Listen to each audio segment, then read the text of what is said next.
You're listening to the Rules and Tools podcast, a show where we equip you to fight spiritual battles. My name is Jay Fedek. Join the team at Set Free. It's our goal to help you live as you are created to be in Christ. I'm going to be sitting down with all walks of life to talk to you about spiritual warfare and the tactics that will help you win life's battles. Join us as we dive into God's Word to set our sights on eternity. Welcome back to the Rules and Tools podcast. Again, we're touching on the topic of politics, and I know that a lot of people say that we don't want to talk about that at a dinner party or all that kind of stuff. But I'm privileged today to be here with Scott Tiedgen. Just first and foremost, a child of God, and he's been serving the Lord for a number of years, been walking with Him, and he has an interesting career and in design and all that kind of stuff. But the Lord recently has called you to do this, and you said, you reluctantly went into this. So can you tell me a little bit about that? And thank you so much for being here and welcome. Well, thank you for having me. I greatly appreciate the opportunity to speak. Yeah, reluctant. That's the right word. I'm not a political guy. I'm a creative. I'm an artist. So It seems kind of, when I yeah, was reading through some stuff. Yeah. yeah. And so getting involved. I think it was back in 2016 when I saw things were really awry in our country. Mm, And in 2020, with COVID hitting and all that, you could just see this divide happening, and I thought, "Wow, Lord, what's going on? What do you what do you have for me here?" And I felt Him nudging me towards politics, which I didn't like yeah. at first. I still it's kind of a dirty business. Mm, All of that stigma around politics is true. And I think it's because, we're broken people and we're talking about ultimately politics is, I guess a tug of war over morals. And, mm, and so that's kind of, you know, that's kind of an uncomfortable thing for most people, including me. sure. So where are you at in the political sphere today? So, as a reluctant person going into politics, I started at a very low level. My wife and I convinced her to go with me because I want to keep my marriage, and so so we went together into politics and signed up to become precinct delegates. Okay. I've said this a lot. Every law is a moral assumption or a Mm, moral assertion, and so I think that's one of the reasons why people don't like to talk about religion and politics, because at the center of all of that are our moral convictions, mm, and so that can be difficult, and people have different views. Now, as a Christian, when I came to faith, and I haven't been a Christian my whole life, I had to radically change what I thought about morals. mm. Because, when you read the Bible, you understand that you are a created being. Yeah. And that I don't get to, pick and choose what is moral and what is amoral. Yeah. That's actually written out for us. Right. Right. And so now that's put me in kind of an easier position. I'm just an advocate for Sure. a set of morals that I didn't create. So do you believe that then you were called to do what you're doing today? Yeah, I do. I wouldn't be in it otherwise. Yeah. I believe God led me to it, Mm, and we're all to use our gifts for His glory. yeah. So that's and I kept asking God and praying to Him, why me? What possibly could I offer? Mhm. I'm an artist, a creative. That has nothing to do with politics, Lord. What are you doing here?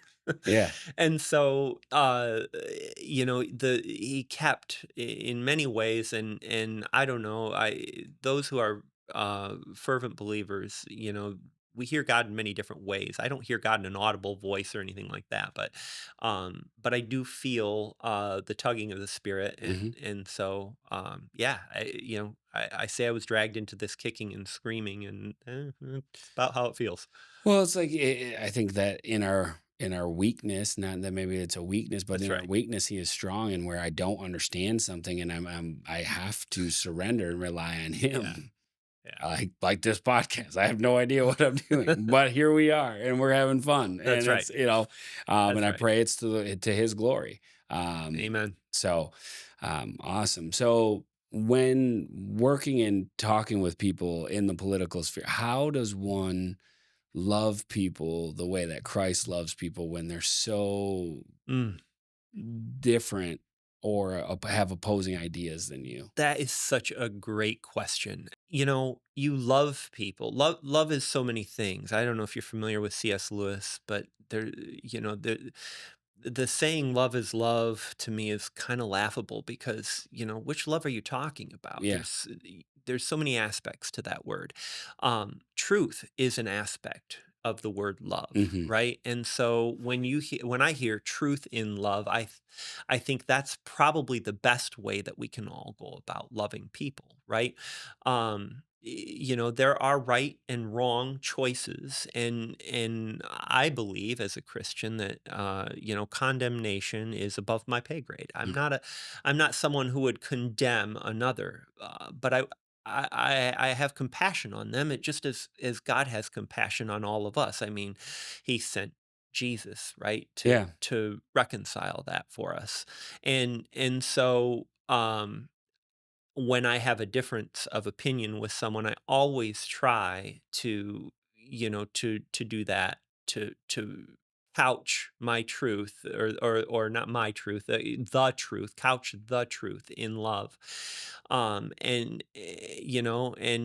those two things must coincide. And so it leads to difficult conversations sometimes, and as long as you have a relationship with somebody and care about that person, and they believe that you care about you. They know that you care about them. You can have those conversations, and I think that's what we all need to do, Mm. especially when talking about politics and aspects concerning morality. Um, you know, Truth and love is the only way to go, and we need to talk about those things more than ever. Yeah, the idea that, we just don't want to talk about it because Yeah, it's too hard and too yeah, difficult, and or that, kind of the joke is like you don't talk about this at a dinner party. Faith and politics aren't something you want to talk about because if you do, you might upset somebody, you might offend somebody. that's right. And so how do we love again Yeah. those people and have those conversations without it having to be offensive?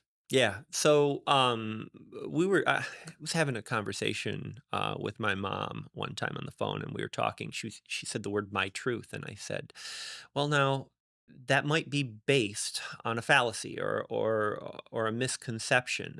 And I said, "There is no such thing as my truth. There's only the truth." And I Mm. told her a little story that kind of relates to how we grew up. We had a house out in the country, right? That was, and we did have a neighbor and a walnut tree. I used all these things as an example, but imagine, if you would, a piece of property and a house. One was to the north and one was to the south, and there was a younger couple that lived in the house to the north, and right on the property line there was a walnut tree. Walnut trees, I don't know if you know, they can be kind of leaky and disrupt. You have to get rid of the walnuts before you mow and all Yeah, that kind of no stuff. grass grows underneath them. Right, right, right. People in the north loved the walnut tree, right? It provided walnuts. Gave them something to do. They harvested the walnuts. The kids had fun, shelling them and roasting them and doing all kinds of cool stuff with it. Not to mention, the tree was on the border of the two properties, so it was to the south, and it was right kind of positioned in such a way that it was behind the house, and there was a deck, and that walnut tree provided a lot of shade for the deck. So it brought in birds. It was a great thing. Well, the couple to the south, right? All It didn't provide them with any shade in their backyard. All it did was leak all over their backyard. So there were sticks and walnuts and everything all over the yard, and it was a nuisance. The older guy had a hard time mowing, and he had to pick up all the stuff, and so he didn't like the walnut tree, but the couple to the north did, and the younger couple did, and so both had this different perception of the walnut tree. Well, the walnut tree was the truth. Mm.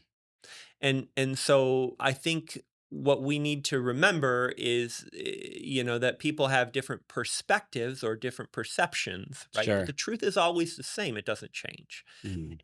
And how we deal with the truth can be very different. Mhm. So that's kind of a good way to think about having conversations with people, what is the truth?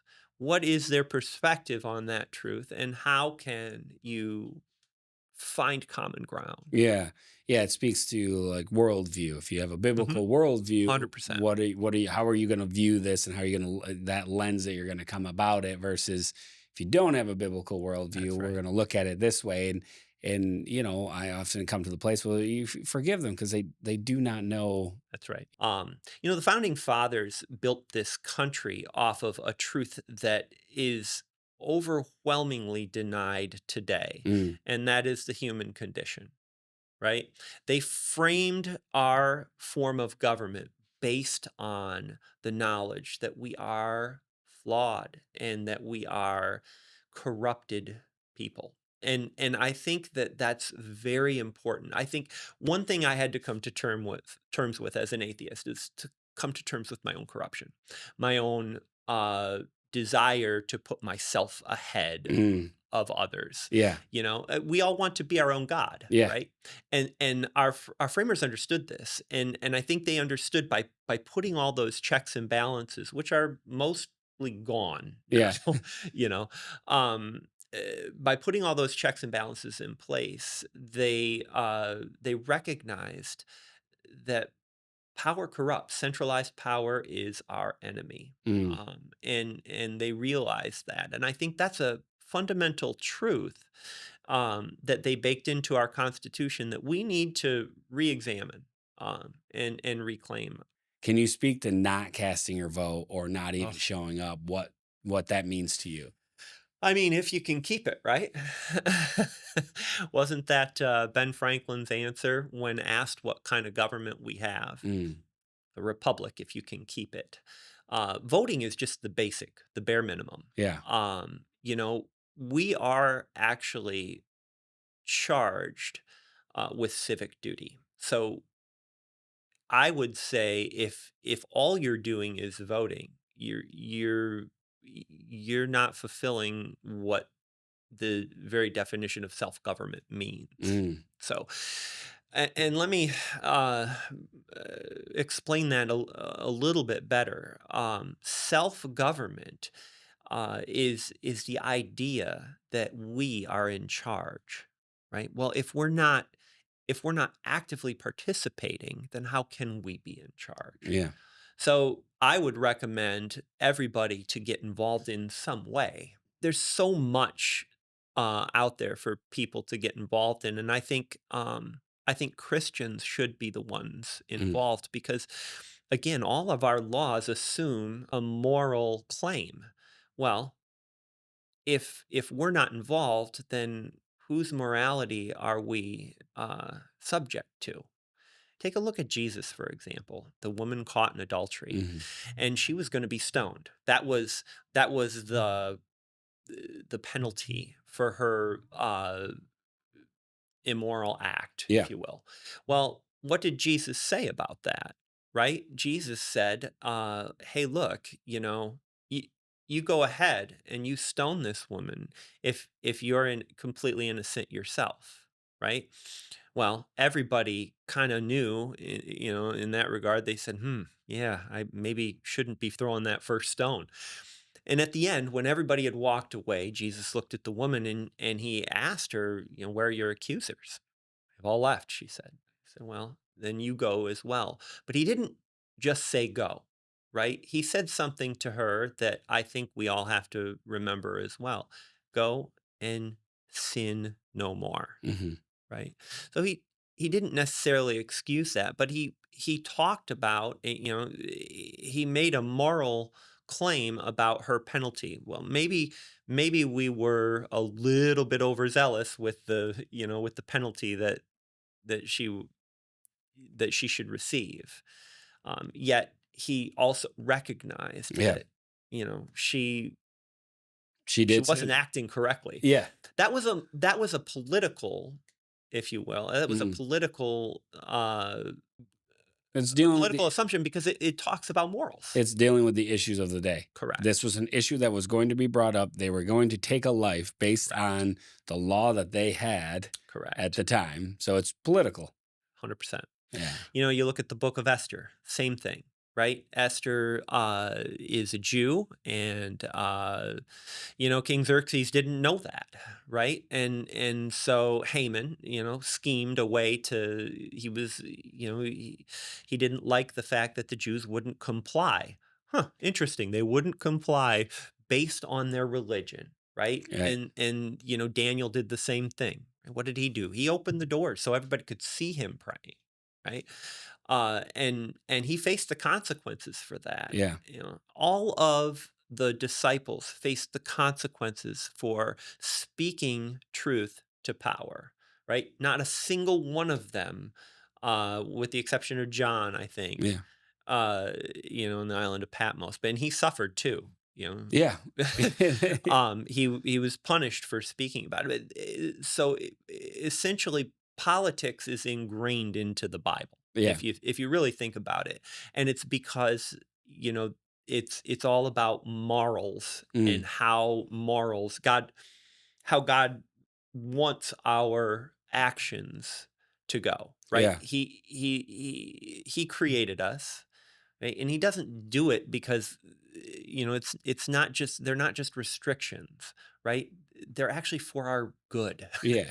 So kind of switching a little bit here, but Sure. at the same time, I hear the argument a lot of the lesser of two evils. Yeah. How do you unpack that? I mean, it depends on what you're talking about, right? If you're talking about a candidate, really, of course, it's always going to be the lesser of two evils because we all have a little bit of evil in us, right? Mhm. So, who's promoting the ideals that align with God? And that's how you look at it. That's how I look at it anyway. I just took a look at the last 8 years, right? I'm going to compare the prior 4 years to the current administration's 4 years and ask myself, what things do I see in America that are better? Are they better now, or were they better 4 years ago? Are more people suffering now than they were 4 years ago? Are they, you know, worse off or better off? And we have to look at policies and how they affect people, right? So what about the guy that's like, I want to be involved, but I don't understand the policies Sure. or try to weed through the policies to better because it seems like there's a lot of layers to some of these policies. 100%. And I can relate to that. But you have to look at the outcome, right? And so we can start, I think we can go back to, that issue of abortion. You know, you take a look at, do you believe that a baby in the womb is actually a person, a human Yeah. being? You know, A- how do you align on that? What are your values there? Do you think it's okay that we should be able to terminate the life of somebody who doesn't get a say? Yeah. You know, you can ask that same question about the death penalty, right? Sure. That's another issue. Sure. Is that just, is it not?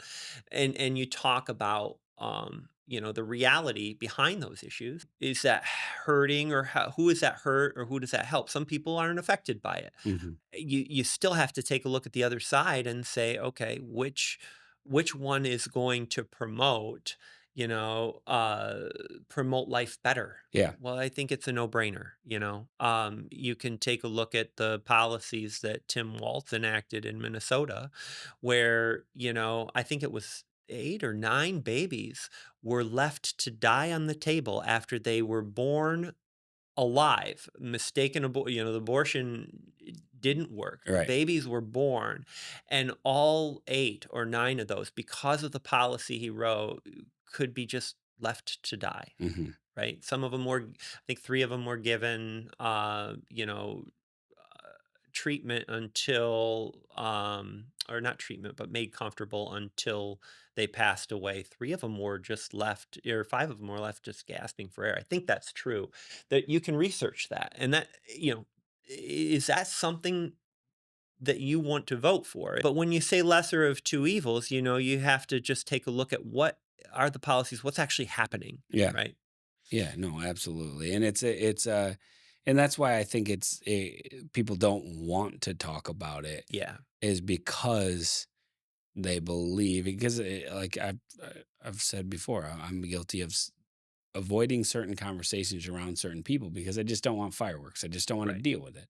But at the same time, when I think of and I look at the prophets of old, they weren't afraid to go before the king. That's right. And Yeah, so it's like, how do I, in grace and truth, like Jesus, yeah, you know, share my feelings, what I understand to be biblical truths on the that's right. matter, and the morals of what Jesus and what King Jesus is asking us to carry out and follow him, even if it makes no sense to me, even if there's no benefit to me, um, and just walk in that and know that he has those missions for me. That's so good, and everyone needs a sign on their door, the door that they use to go in and out of their house, or right above their door, it should say, "Entering the mission field," because every time you leave your home, Mm. you need to be, you need to be a missionary. We're ambassadors of You're an Jesus Christ. ambassador, that's So, right. so it's like, how is, I mean, this goes to me, and this is just preaching at myself, is that,